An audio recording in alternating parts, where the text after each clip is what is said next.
Salut, ceci est une vidéo. Je suis Aurélien Savary, auteur d'un roman qui sortira, je l'espère un jour.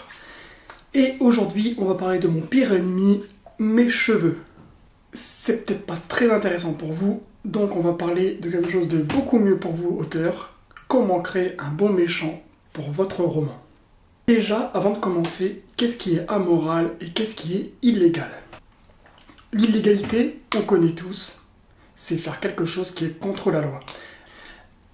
La moralité, quant à elle, inclut des notions d'altruisme et de sociabilité. Le respect de l'autre, de ses pensées, sont des preuves de moralité. Autrement dit, être amoral revient à faire médisance des règles établies plus tôt.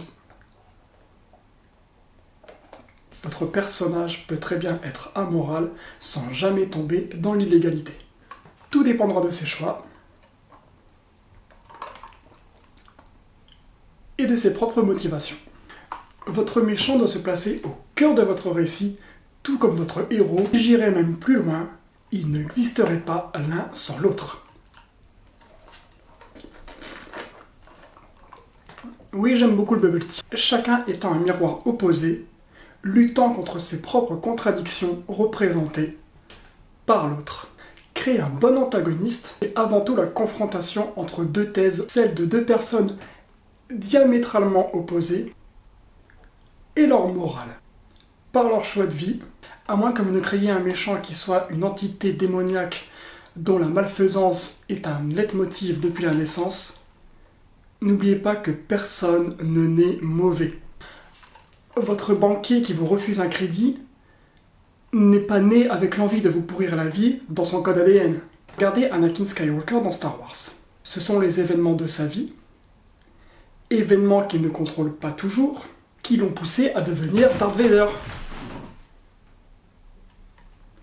Oui, alors lui, il a tout compris au confinement, il reste chez lui, dans son étoile de la mort, il porte un masque, des gants, il a tout compris. Maintenant tu dégages. Pensez-vous vraiment qu'il serait devenu le plus grand seigneur noir de la galaxie s'il avait vécu sur la planète Copacabana avec Nathalie Portman? Bien sûr que non. Il serait devenu barman et vendrait des cocktails sur la plage. Vous devrez donc toujours créer une histoire tangible pour votre antagoniste. On puisse comprendre ses choix, ses motivations, sans jamais les accepter. Rappelez-vous cette règle de psychologie de bas étage. Le fou ne sait pas qu'il est fou. C'est pareil pour l'opposant de votre héros ou de votre héroïne. On va se tutoyer un peu parce que là c'est un sujet sensible. Vous voulez vraiment écrire le cliché du bad guy souhaitant détruire le monde, voire l'univers tout entier, hein, c'est plus spectaculaire, juste parce qu'il est pas content? Le genre de personnage qui clamerait à qui veut l'entendre qu'il est méchant.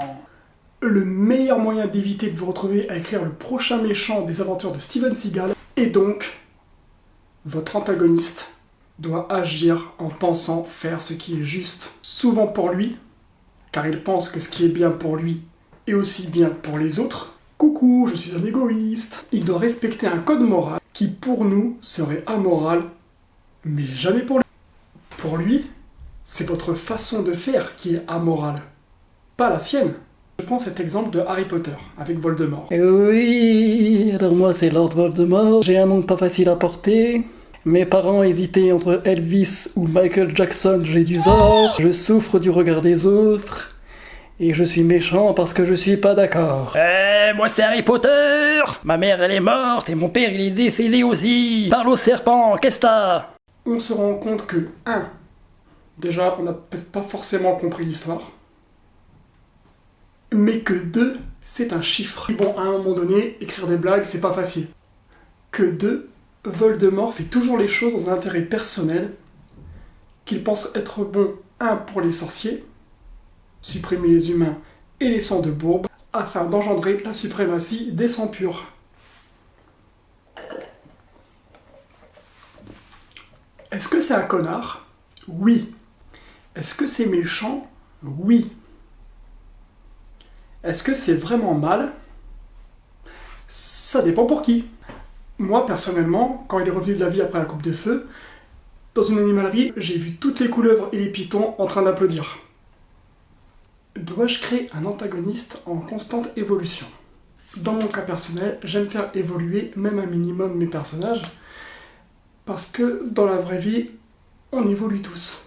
Mais en littérature, faire évoluer votre méchant reviendrait à dire qu'il a des failles. Or, celui-ci doit être plus expérimenté que votre héros ou votre héroïne. Des convictions doivent être faites, ce qui poussera votre protagoniste à évoluer au cours du récit pour être capable de l'affronter et de le vaincre. Sans cette fin de parcours, votre antagoniste ne serait qu'une banale menace sur le parcours de vos ou votre protagoniste.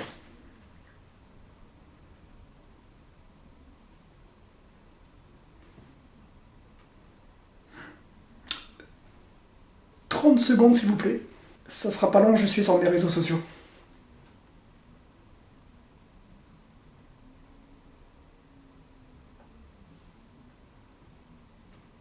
Si jamais vous voulez me suivre sur Instagram, mon compte s'inscrit juste ici. Facebook, c'est très bien aussi, s'affiche là. Et surtout, n'hésitez pas, si cette vidéo vous a plu, à la partager, à la commenter, à lui faire vivre une petite vie tranquille, à la plage, pourquoi pas, à la montagne, si elle aime le froid, je ne sais pas. C'est vous qui choisissez. Et donc, on va reprendre tout de suite la vidéo. Souvenez-vous aussi que sa psychologie se jouera sur 3 niveaux. Le conscient, ses motivations.